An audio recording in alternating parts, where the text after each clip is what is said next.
Assalamualaikum and hi everyone. Welcome back.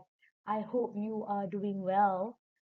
In today's session, we are going to explore an important topic in cross-cultural management, which is negotiating internationally. All right. This is our second last chapter before we reach to the end of the semester. Negotiation is something we do every day. Okay, we cannot deny that we negotiate every day, almost every day. Okay, when we discuss deadlines with lecturers, bargain prices online, or decide plan with friends, we do include negotiation process in those activities. All right. However, international negotiation is very different from the negotiation that we do every day. This is because it involves people from different cultural background. When culture enters the negotiation process, misunderstanding can happen easily, not because people are rude or unprofessional, but because they follow different cultural rules. All right, so to begin this chapter, let's see the focus of this chapter. So basically, this chapter have three focus. All right. First, the nature of negotiating. We are going to see from Western and non-Western perspectives. Number two, we are going to see the facet of negotiation in international business. And number three, we are going to see the strategy that could be used by the companies, especially MNCs, to have better or effective negotiation. So basically, in the third focus, we are going to see more on waste framework. All right. All right. Now we are going to see on the definition on negotiation. What is negotiation? In the simple meaning, negotiation is when two or more people talk to agree on something. We talk, we give ideas, and find a solution that everyone can accept. That is normal negotiation that we do almost every day. However, for international negotiation, happens when people from different countries negotiate, right? Because of different cultures, people think differently, talk differently, and decide differently. So we can see the term here, same deals, but different way of talking. All right. So that what makes international or intercultural negotiation differs from the normal negotiation that we have every day. Okay, now let's move to the nature of negotiation. So, negotiation actually is a problem solving exercise. Negotiation is not about fighting, it is about solving a problem together. Two parties have a problem, for example, price, time, and responsibility. They talk to find a solution. The goal is to reach an agreement. For example, a company wants low price, a supplier wants a high price. They negotiate to find a fair or acceptable price. That is negotiation. And then let's have a look on the tactics and strategies can be applied universally. This means there are common negotiation techniques, and usually these techniques are used around the world. For example, of common tactics, making an offer, asking question, giving concession, finding alternatives. So these strategies exist everywhere, but how they are used may differ by culture. Implicit assumption.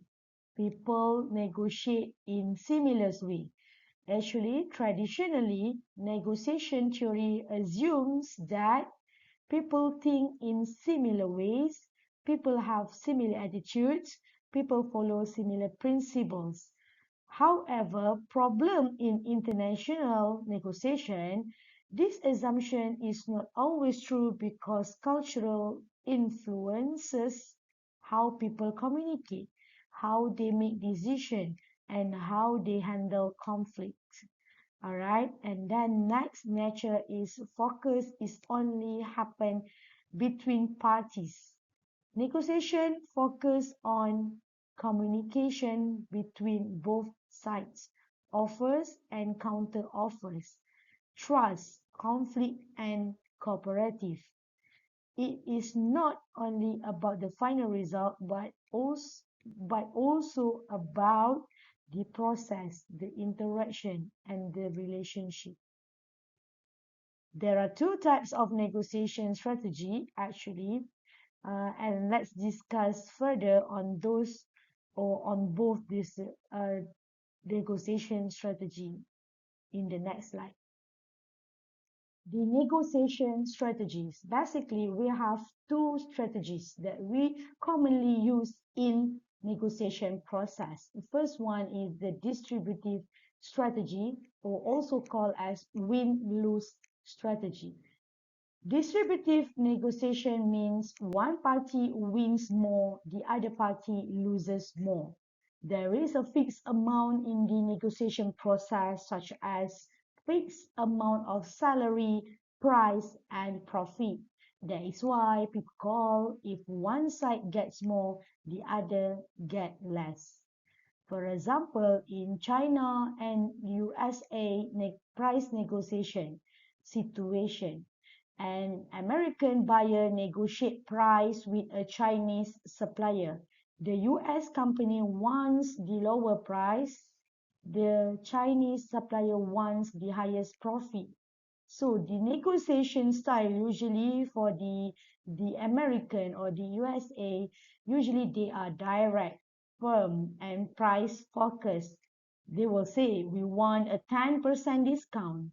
Meanwhile, for the Chinese, strategy, passion, negotiate step by step, and they can say we can reduce price if order quantity increases.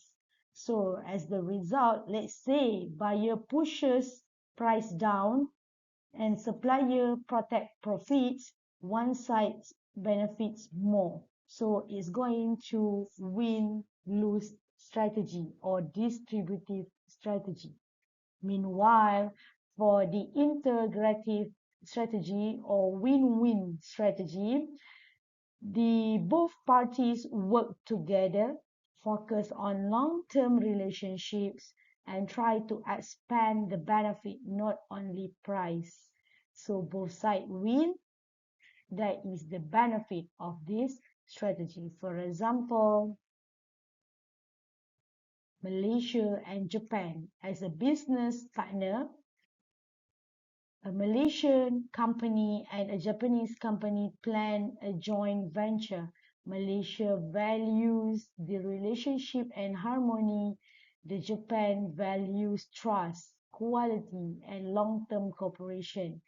The negotiation approach might be discussed slowly and respectfully, focused on mutual benefit, trust before signing contract. So the agreement can reach like this. Malaysia provide local market access, meanwhile Japan provide technology and training. Therefore, both sides benefit from the negotiation strategy, and it's going to be win-win strategy. The strategy also can be explained using the cake analogy. Let's have a look on the infographic on your screen right now. The cake analogy usually used to describe negotiation strategies used in this world.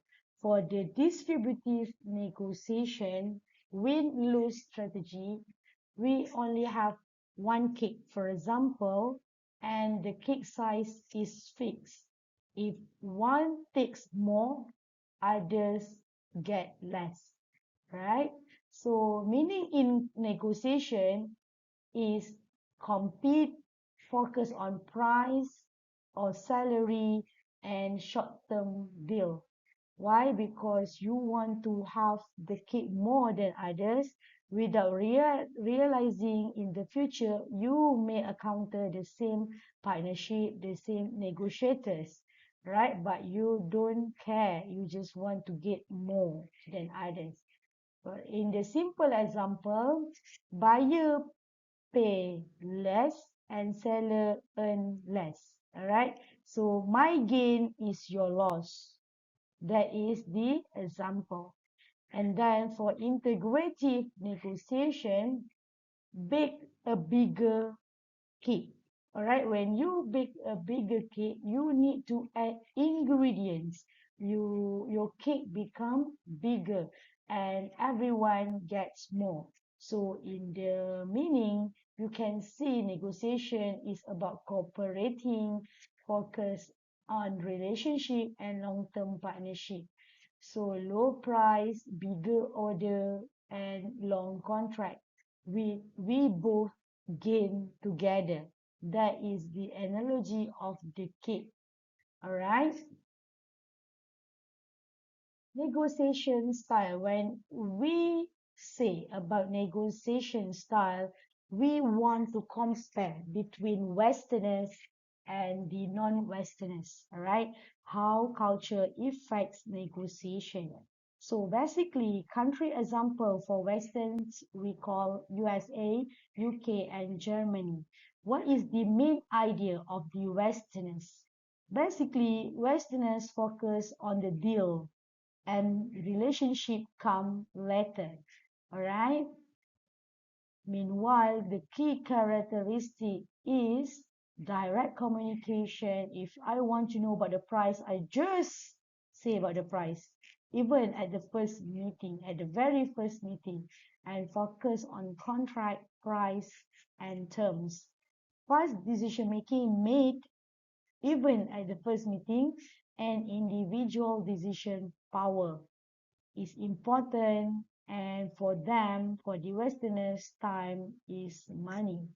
For example, an American manager says, let's discuss price and delivery today, and we can sign the contract by Friday. In 1 week time, you can solve or you can reach a negotiation and agreement. Meanwhile, for the non-Westerners, it's very hard to reach or to make an agreement in 1 week. Okay, usually the Westerners will take longer. Okay, so let's have a look on the non-Western. What is non-Western countries, or what are the non-Western countries? First, Japan, China, Malaysia, Middle East, and actually we have more, but in this chapter we focus on these countries as non-Western countries. So the focus of non-Western countries usually relationship first, deal later. All right. So the key characteristic of this style is basically indirect communication. We don't, if let's say we want to say about the price, we don't directly negotiate about the price at the very first meeting. We may take time to reach our intention or to reach our initial meaning or intention. Second, we focus on trust and long-term relationship. Trust must be gained, and when you want to gain trust, it's require a long period of time. All right, slow decision making. It's not easy to reach decision, all right, in this non-Western culture or style. And usually for non-Westerners, we focus on group or senior based decision because we respect hierarchy. The person who are on the top in the organization decides the process. For example, a Japanese company invites partners to dinner several times before talking about price. Okay, this is very contradict with the Western. people. All right. Now let's have a look on the negotiation in international context. Usually, this is why misunderstandings happen. Western assumption may not be shared. In Western cultures, people often assume that everyone negotiates in the same way. Negotiation means open discussion and bargaining, which saying no is normal. Meanwhile, for us, the non-Westerners, saying no is not normal. We rarely or we hardly say no, even though we don't agree with the price stated, with the terms written in the contracts. So that is non-Western versus Western. And then for the second one is same behavior but different motives. Sometimes both parties behave in a similar way, but the reason behind the behavior is different. For example, silence in a meeting. For the Western or for the Westerners, they view silence as disagreement or no interest. However, for the Japanese view, silence means thinking carefully and showing respect. So same behavior, which is silence, but different meaning behind the silence. Number three, negotiation itself may be an alien concept. Right? In some cultures, the idea of negotiating openly can feel strange or uncomfortable. For example, Japanese negotiators may see negotiation as something that should be subtle, open bargaining as too aggressive, strong emphasis on harmony and consensus. All right. For example, instead of bargaining strongly, they may discuss internally many times. All right. They can avoid conflicts and move slowly towards agreement. For them, negotiation is not a battle or a fighting stage, but a relationship process. What are the basic intercultural negotiation skills? In this slide, I provide you with 8 intercultural negotiation skills. The first one is negotiators should have cultural awareness skill. That means understanding that people from different countries think and behave differently. For example, you need to aware that the American are direct and fast, meanwhile the Japanese is indirect and polite. That adjusts their style, okay? And then number two, effective communication skill when you know to be direct or when to be indirect. For example, for the American, you can always be direct with them. For the Germany, you need to be clear and factual. For the Malaysian and Japanese, you need to be polite and indirect. For the third skill, which is active listening skills, you need to listen carefully, not only talking. That is why we say listen more and talk less. Some cultures speak less, some cultures talk more.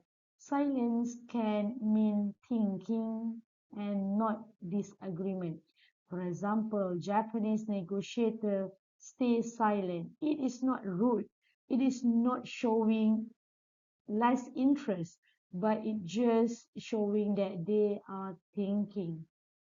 And then number four, patient, no rushing decision. Rushing means pressure, patient means respect. For the American, they are very fast in decision making. Germany fast and plan, China and Malaysia usually very carefully and slow in decision making because they want the relationship to be built first before they go for the plan. Number five, What the basic negotiator skill is relationship building. Negotiators should build trust before talking about money, about profit. For example, very important in Asia, Middle East, and Latin cultures. Usually, for these cultures, dinner, coffee talk, um, coffee time, small talk is part of negotiation, which seen as wasting time in Western culture. The next skill is emotional control. Emotional control is the skill to control anger, frustration, and ego when the negotiation process not went well. Right? For example, Western negotiator, they can just debate openly. When people debate openly in front of you, right at your face and eyes, you need to know how to control and when to control your emotion, your anger, frustration, and ego. Next, flexibility, changing your negotiation style based on culture. This is the best skills that you should have when you become a negotiator. With the American, you need to be clear and direct. When you are negotiating with the Japanese, you can be patient and polite. And at the same time, when you are negotiating with Middle East people, you can be personal and friendly. You are flexible to be able to negotiate with people from different countries. And lastly, what you need to know is the skills to have to hierarchy awareness. You need to aware and know who makes the final decision in the negotiation process. When you are dealing with the Americans, you know people who are making decisions for the Americans usually are individual level, right? People with the authority can make decisions. For the Japanese senior group, China is the top leader, and Malaysia, they usually respect seniority. That means senior will make decision in the negotiation process. So this is the skill needed in the negotiation process.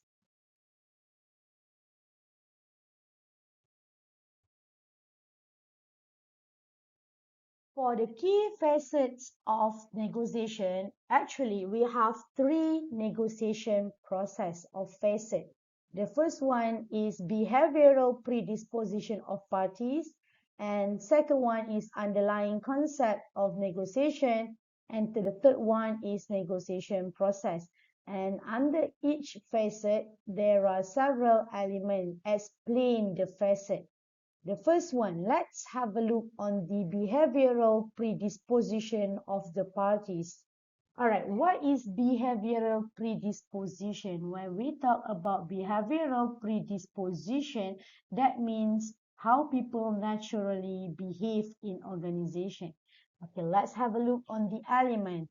The first element is interpersonal orientation, and the concept is harmony versus self-interest. Some cultures value harmony, and some value self-interest and own benefit. For example, Japanese and Malaysians, we focus on harmony. We want to avoid conflict and use polite language. Meanwhile, for the American and the Germany, they are focused on self-interest, focused on own goals and results.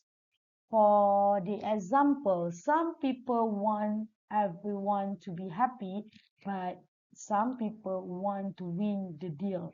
So not everyone are going to be happy if you are a succeed or success, right? And then let's move to the next element in the first facet, which is power orientation. Power orientation focus on the concept of formal power versus informal influence. Formal power means decision made by position, which is boss or the top management. Meanwhile, informal influence, decision influenced by relationship. Alright? So for example, Japan, senior person decides. That is a formal power. China, relationship influence the decision, and for the American, the manager with authority decides. For example, who has the power to say yes? As I mentioned just now, the American manager with authority has the power to say yes or no. In China, they focus on people they trust, and in Japan, they focus on the senior who decides. All right. Number three, for the first facet is willingness to take risks. The concept is delegated decision making and uncertainty. Some cultures are comfortable with risk. Some cultures avoid uncertainty and need approval. For example, manager can decide quickly for the American. For the Japanese, they need to wait for the group to decide. And for the Malaysian, we prefer a careful discussion before we decide. All right. For example, some people decide fast, some people need to chat first, and sometimes require longer period of time. All right. Facet number two, underlying concept of negotiation. This means how people see negotiation itself. Under the negotiation, underlying concept of a negotiation, we have two elements. The first one is negotiation strategies, which the concept is trust versus mistrust. Some cultures negotiate based on trust, and others rely on contracts and rules. For example, China focus on trust and relationship first. Japan, trust built slowly. It requires some time to make the Japanese trust you. And for the American, contract protect trust. The second one is strategic time frame. The concept for strategic time frame is a finite process, which is limited process versus ongoing dialogue. Some cultures see negotiation as one-time deal, meanwhile others see it as a long-term relationship. For example, the American finish deal quickly, Japan ongoing decision over time, and Malaysia long-term cooperation.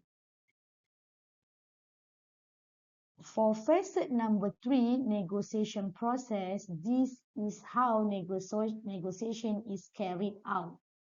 There are two elements under this facet, which is style of negotiation, which focus on the concept of concrete goals and principles. Others focus on general principles and values, and some focus on specific details.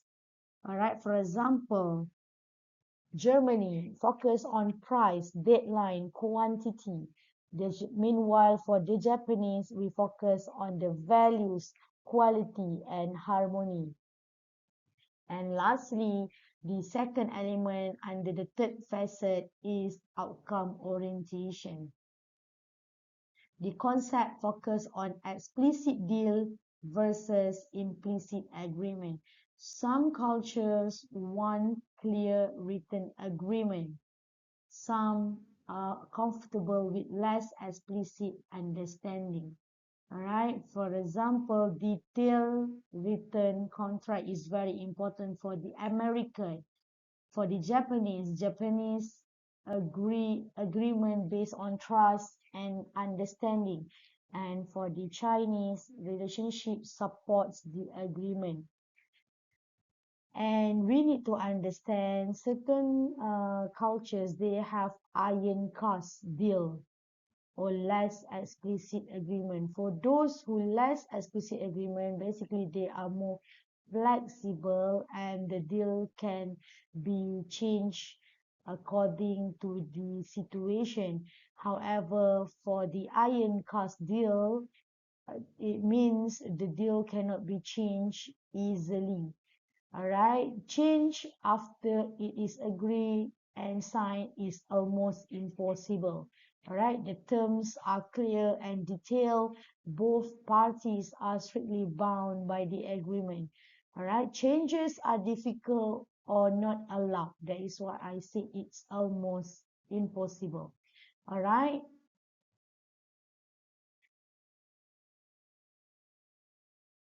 This is the comparison with using the same three facet before for the American versus Chinese.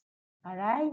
So the American negotiators focus on the deal first compared to the Chinese style.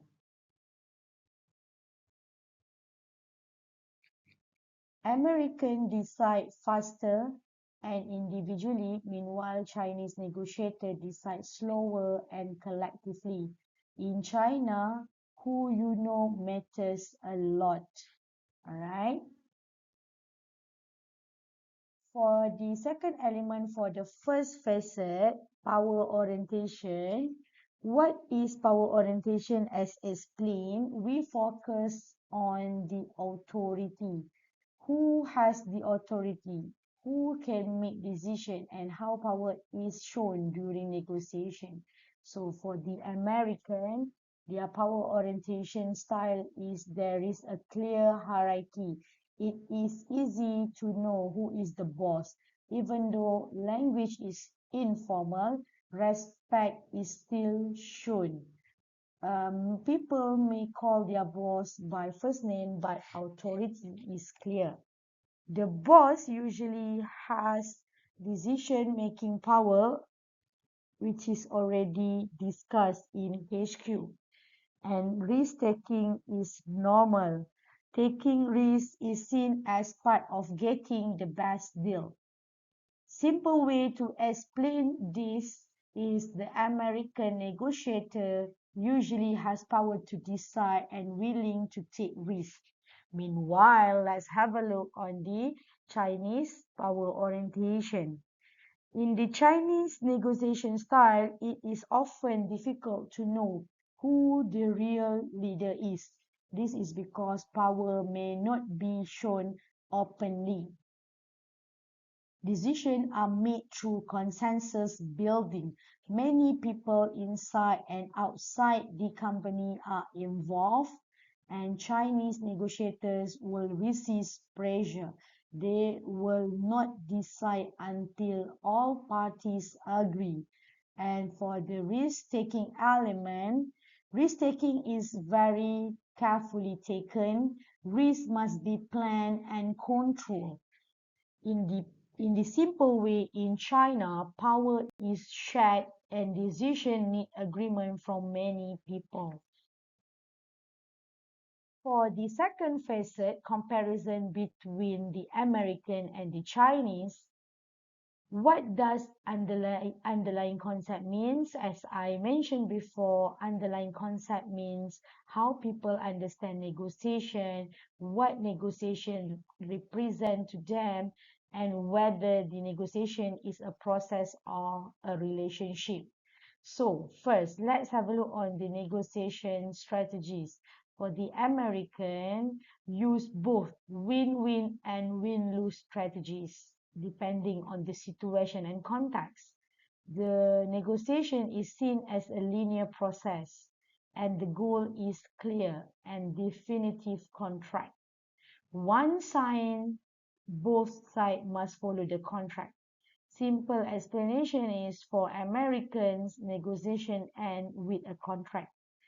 Meanwhile, for the Chinese negotiator find the linear approach. difficult.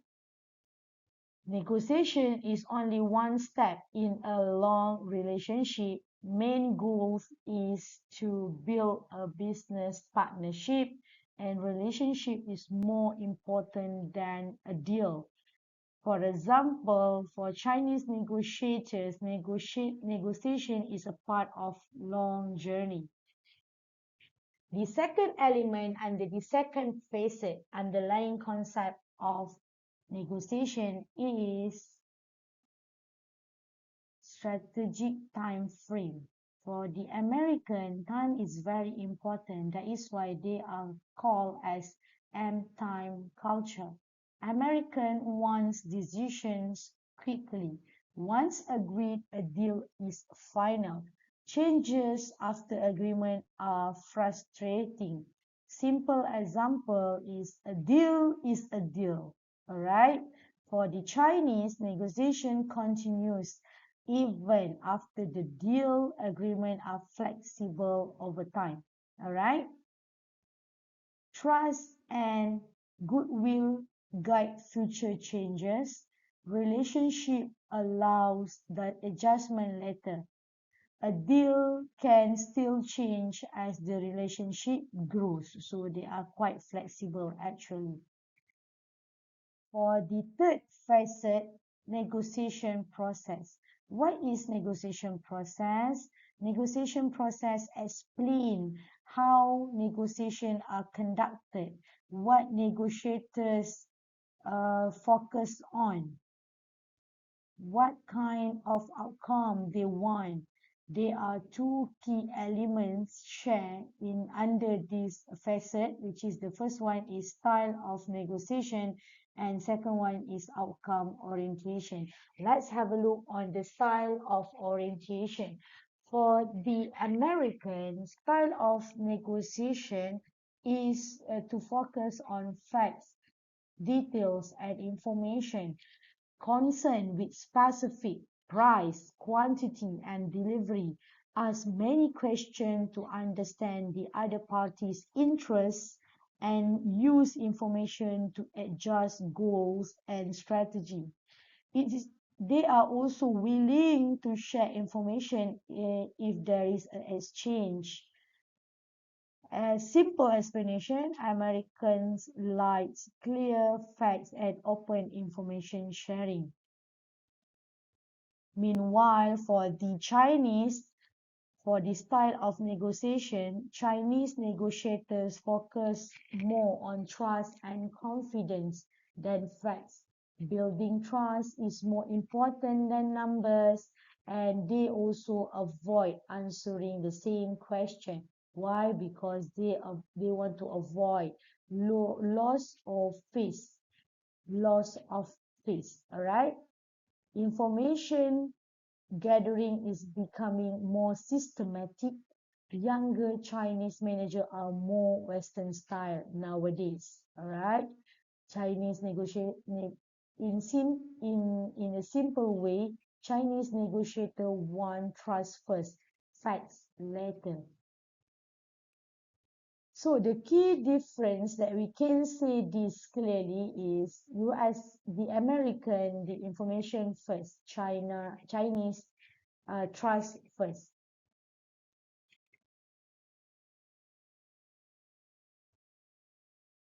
Okay, now let's move to the last element of the last facet, which is outcome orientation. When we say about outcome orientation for the American negotiators, the deal outcome is detailed written contract. Contract should be signed, sealed, delivered, and final stage focuses on implementation, legal aspect, contracts. In the simple explanation, for Americans, negotiation ends with a strong contract.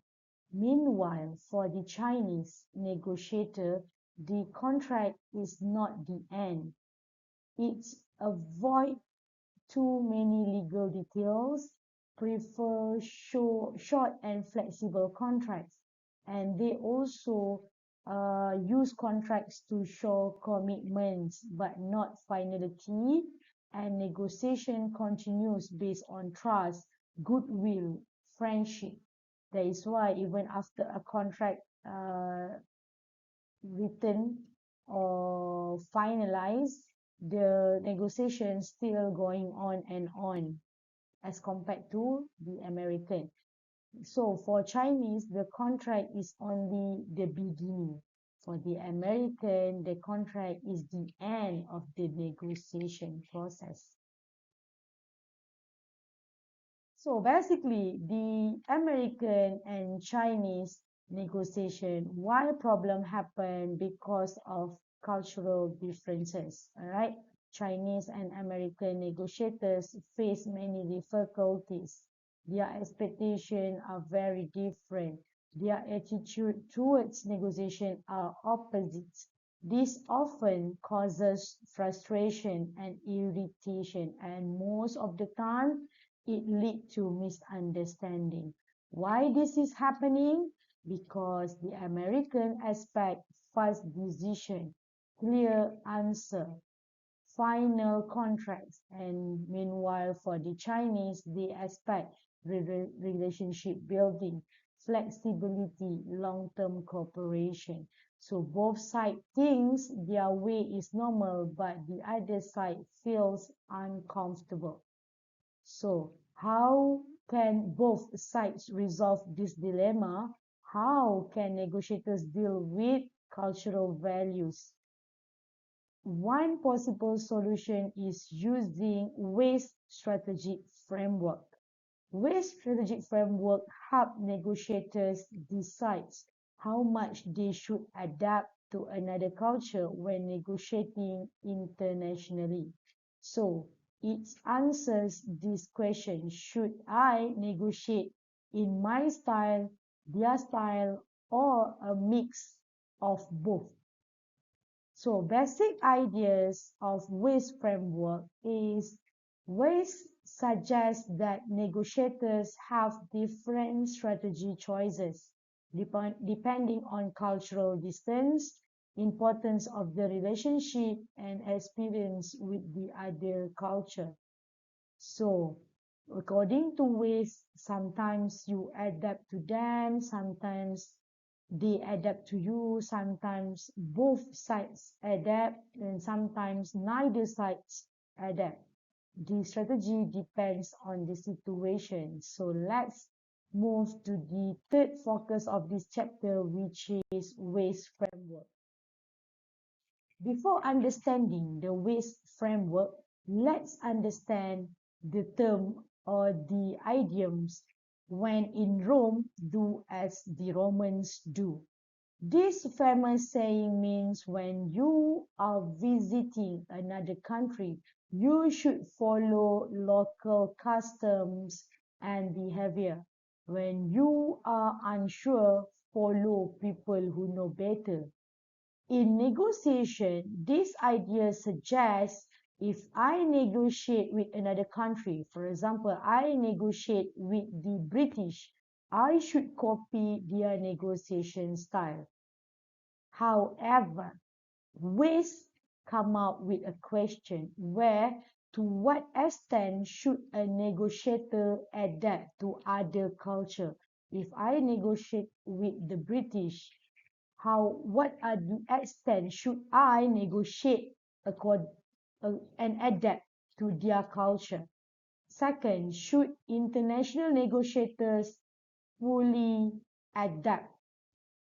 Third, should they completely abandon their old style, their own style? So let's say I am Malaysian negotiating with the British. When in Rome, do as Roman do, I need to follow their style. So the question is, should I abandon my own style, my Malaysian style, for example? This is the starting problem that Waze tries to solve. Why this idea is important? Because West argue that when in Rome do as Roman do is a simplistic approach. The first one, power is ignored. Okay, why is a very simplistic approach? Because power is ignored. In real negotiation, one party may be more powerful. The weaker party may be forced to adapt, and the stronger party may not need to adapt. Alright, so that is why this is simplistic. Alright, for example, a small supplier negotiating with a large US MNCs. Who is going to be adaptive one? Who's going to be a really adapt to the cultures? Definitely the small supplier. All right. The second problem is total adaptation realistic? All right. Can a negotiator fully become another culture? Let's say if I need to adapt to the British style, will I be fully become another culture? Language, values, thinking style are deeply rooted, so it's almost impossible to fully adapt to the other culture.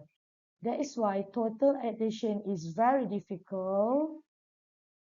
For example, you can adjust, but you cannot change who you are. And according to ways, why they say this is simplistic approach, because culture are not fixed. People do not always behave the same way. A Roman may not always act like a Roman. Behavior changes depending on situation, partner, power relationship. For example, a Chinese negotiator may behave very traditional with another Chinese firm and more Western style with American firms. And number four, problem is wrong assumption. The saying assumes the Roman will always act like a Roman. The non-Roman must always adapt. So West argue this is not true in international negotiation. So West key insight is adaptation is not all or wrong. Negotiators must decide how much to adapt, who should adapt, when adaptation is needed. This leads to waste strategic framework. Okay, what is waste framework? Waste strategic framework is one of the framework used to decide the best approach when you are in a negotiation process. Waste strategic framework explains how negotiators should adapt their negotiation strategy when dealing with people from different cultures. It helps negotiators answer this question: should I negotiate in my own cultural style, or follow the other party's style, or use mix of both? The framework guides negotiators to choose the most suitable approach rather than one fixed style. And why is waste framework important? This is because in international negotiation, cultures have different values, expectation and behavior often conflicts, and the open action can be interpreted differently, and one negotiation style does not fit all situations. Because of these differences, using the same negotiation approach, for example, when in Rome, do as Romans do, is not appropriate, because it will lead to misunderstanding, frustration, and failed negotiation. That is why West suggests that negotiators must choose the right strategy based on the situation instead of applying one size fits all approach. Before we go to the West strategies, we need to understand cultural approach of negotiating.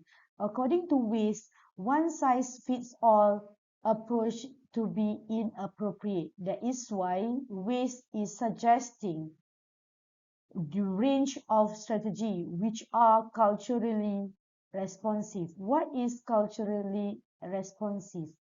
When we talk about culturally responsive, means negotiation style should match the culture, respect values, communication style, and behavior. For example, when you are negotiating with the Americans, you need to be more direct and time focused. When you are communicating or negotiating with the Chinese, you need to be more patient and relationship focused. So understand culture before negotiating is very, very important. Secondly, you need to reflect the skills of the individual involved. That means negotiation strategy depends on the experience, confidence, and cultural knowledge of the negotiator. For example, experienced negotiator can improvise or adapt. Inexperienced negotiator may follow the other party's style. Not everyone negotiates at the same level. And number three, take account of the circumstances. This means negotiation strategies depends on the situation. Important circumstances include power balance, who is stronger, importance of the deal, long-term versus short-term relationship, time pressure. For example, small company negotiating with big MNC. Small company will adapt more. Long-term partnership, both sides adapt. So the situation matters in this strategy. Negotiation as a communicative event. Based on WASTE, what does communicative event means? A communicative event means people interact, people exchange messages, people try to understand each other. So negotiation is not only about price and contract, it is about communication and understanding. Basic aims of any communicative event. The main aim of communication is to make sense of the interaction, which means understand what the other party means, understand why they act in a certain way, and avoid misunderstanding. In negotiation, what must both parties do? Basically, we need to recognize each other's ideas and behavior. For example, understand the other party's ideas, notice how they behave, whether they are direct, indirect, silent, emotional. For example, the US negotiator is very direct, Chinese negotiator is very polite and indirect. So both parties must realize this behavior. This is because behavior comes from culture, not rudeness. Number two, detect common and different standpoints. Okay, now you need to notice changes during negotiation. When you identify what both sides agree on and what both sides disagree on, observe if opinion change over time. For example, at the beginning, buyer wants low price, seller wants high price.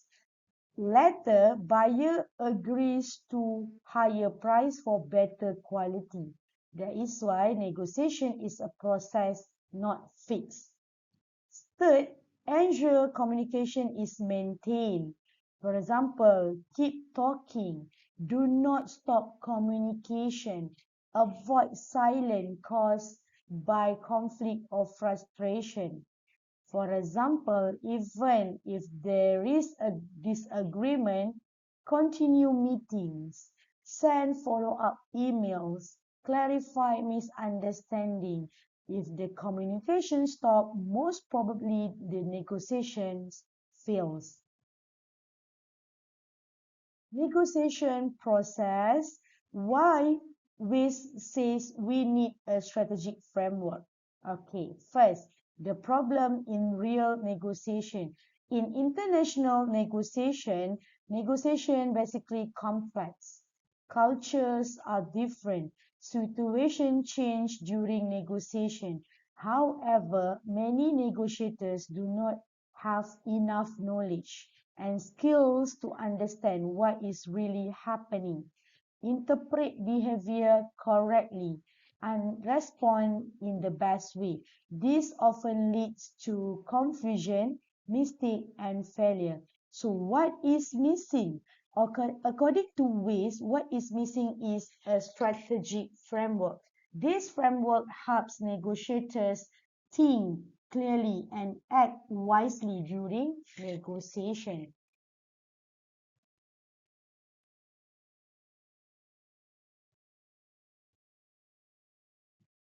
So basically, the framework help you to make sense of the negotiating process, meaning understand what is happening during negotiation, interpret behavior correctly, reduce misunderstanding caused by culture. For example, a silence from a Chinese negotiator, it not means rejection. Actually, it is not rejection but carefully thinking.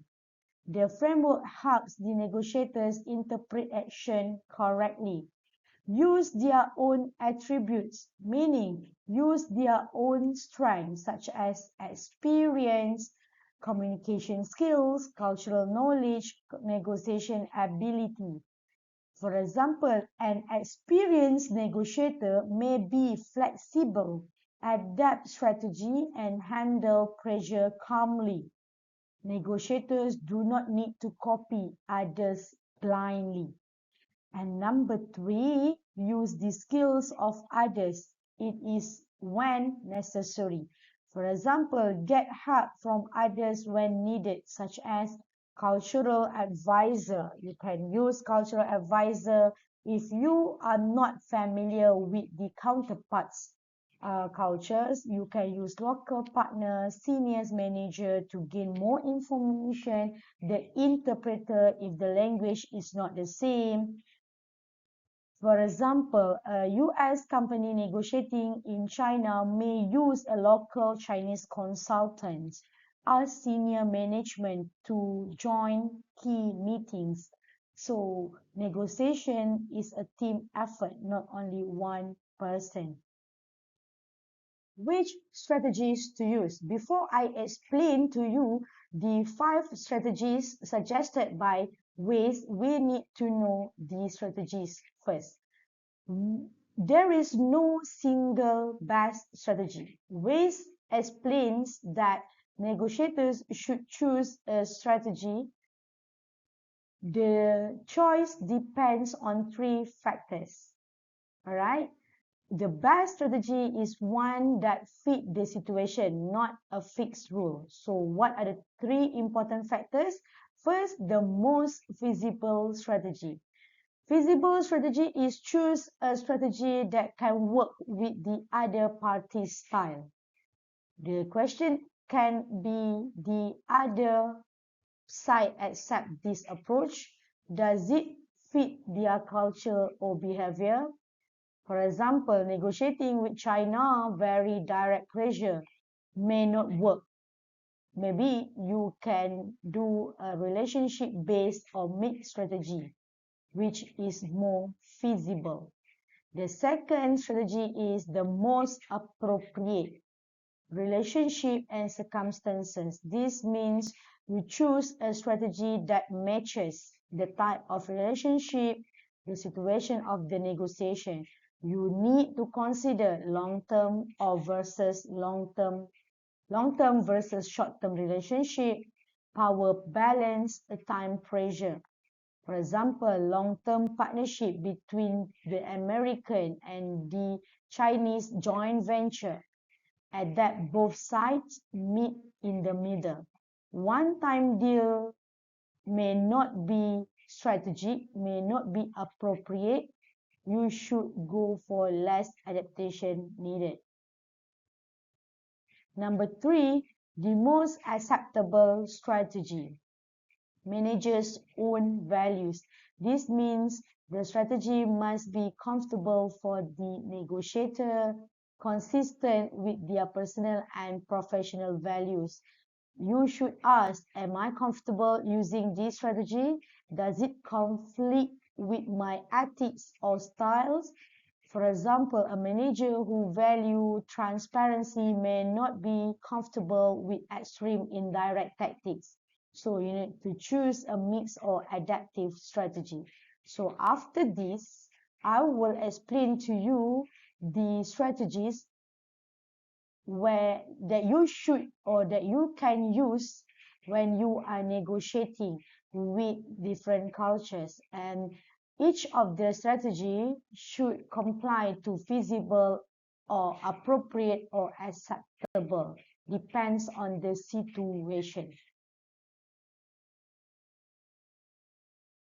Choosing the strategy therefore involves considerable reflection of one's own culture as well as careful investigation into the counterpart's culture, and both parties considering their relationship as individual as well as member of different cultures. Here we go, the waste strategic framework, the one I've mentioned before with 5 strategies in the framework. All right, so let's have a look on the waste strategic framework. What does this diagram show? This diagram helps negotiators decide which strategy to use based on how familiar you are with their cultures and how familiar they are with your cultures. All right. So to understand this diagram, let me explain to you. Negotiators here means you. Counterparts here means the party who is negotiating with you. All right, horizontal axis from left to right. Negotiators familiarity with counterparts culture. If the negotiators have low familiarity with counterpart cultures, that means you are in here, left. And when you are in right, you actually have high familiarity with your counterpart's culture. Meanwhile, for vertical axis, if you are in bottom, that means the counterparts have low familiarity with your culture, and if the counterparts familiarity is high, that means they are familiar with your culture. All right, so the positions on the diagram tells you which strategy is the best. All right, so let's move to the strategy one by one. So first strategy is embrace the counterparts culture. Embrace counterparts culture when you have high familiarity with their culture. That means you know their culture well, and your counterparts have low familiarity with your culture. So when the counterparts have low familiarity, meanwhile you have high familiarity with their culture, we embrace the counterpart script strategy. Okay, that means you adapt their way. Why? Because you know them, so you just follow them. All right. And then secondly, we employ agent and advisor. When the negotiators and counterparts have low familiarity with each other. Okay, so when we have low familiarity, then employ agent and advisor will be the best. Usually you will hire a consultant, a cultural advisor to help you. All right, so the line is nobody understands, so get helps. All right, so next strategy is to induce counterparts to follow one's own script. Okay, this is situation when the counterparts have high familiarity with the negotiators, while the negotiators have low familiarity with the counterparts. So what you need to know is basically the situation is you do not know their culture, but they know your culture. So usually they will ask you to follow your way. Okay, usually. And then common when you have power. All right. For example, the American MNC negotiating with supplier familiar with the US practice. So the US will ask you to follow their way. Okay, so they know me, you know me, so you follow me. That is the line. All right, and then the fourth one, we can use improvise and approach. That means you and the counterparts have high familiarity. So when you both familiar with each other, what you need to do, you be flexible, adjust continuously, and mix styles naturally. For example, experience US and China negotiators. Okay, when they are experienced, basically you know each other's cultures, then you can build a long-term partnership. So the simple line for you is both understand, so we just adjust together. And we have the middle in the matrix, which is adapt to the counterpart scripts. That means both parties actually having moderate, okay, here moderate familiarity. So what you need to do is you understand their culture, they understand their culture, both sides have cultural awareness. So what does this mean? It it does not it does not mean only you adapt, only they adapt. That means both sides adjust their behavior together. This is to coordinated adjustment, not one-way adaptation. Okay, why this strategy is very special? Because both parties understand cultural differences, both respect each other's way, and both are willing to compromise. So this creates a shared ways of negotiating. All right. So this is the 5 strategies that I've mentioned just now. Okay, and these strategies is used based on situation, and definitely based on the level of familiarity both of parties have at the moment.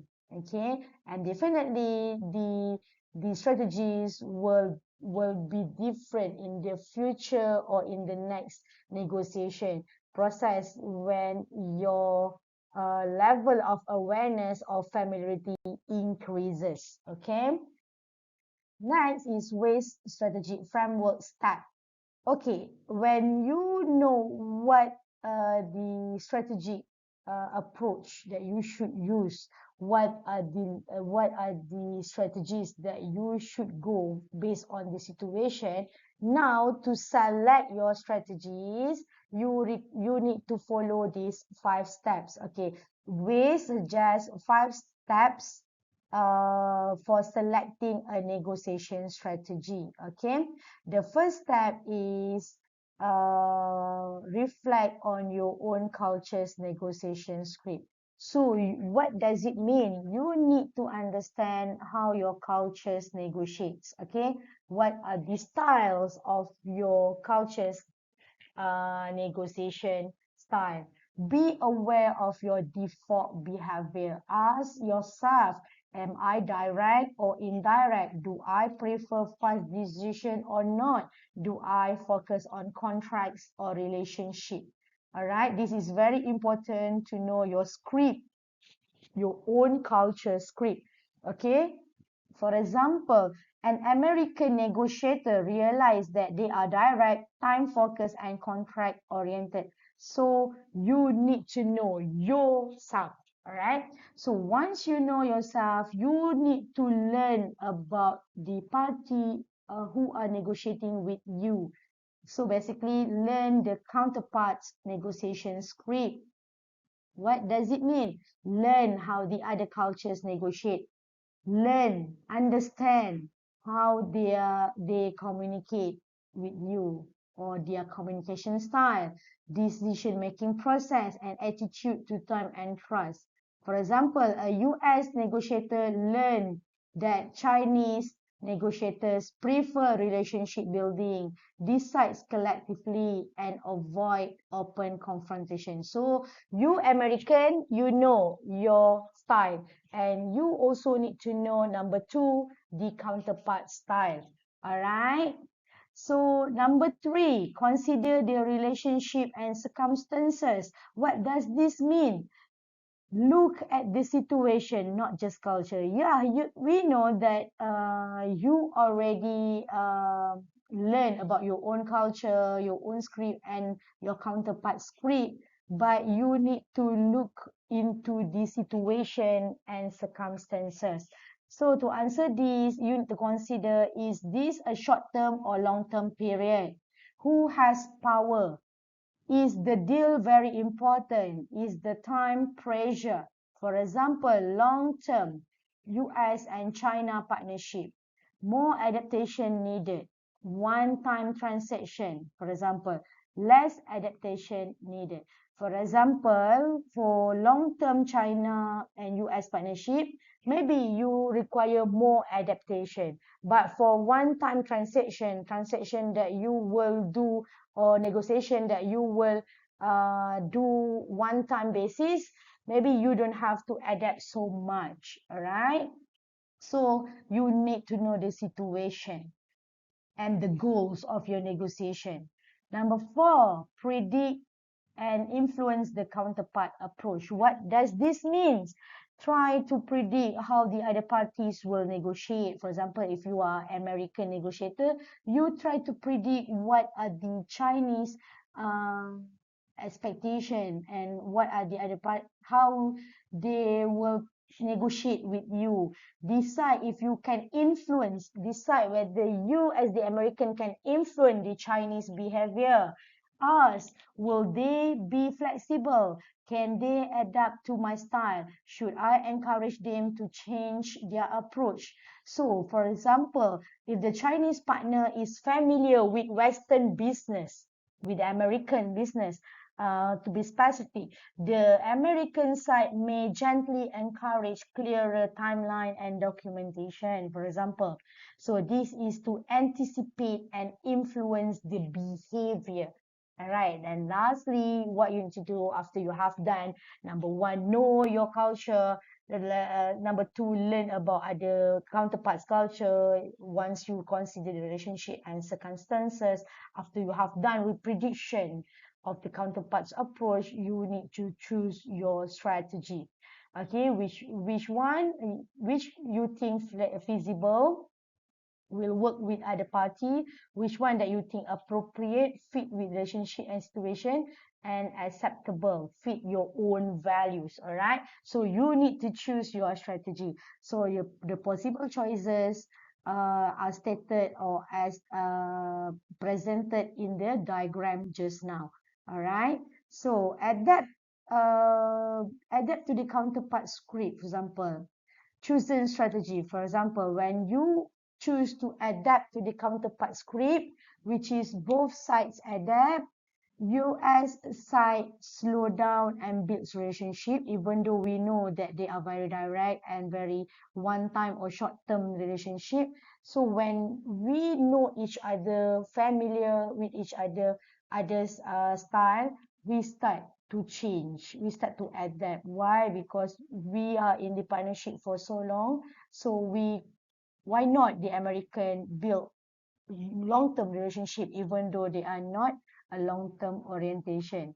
Okay, and Chinese side maybe become slightly more direct and accept clearer documentation. Okay, even though we know Chinese are not direct, but when we know, when we are in the relationship for so long, why not we adjust? Why not we being what we call flexible and accept the way of American and vice versa.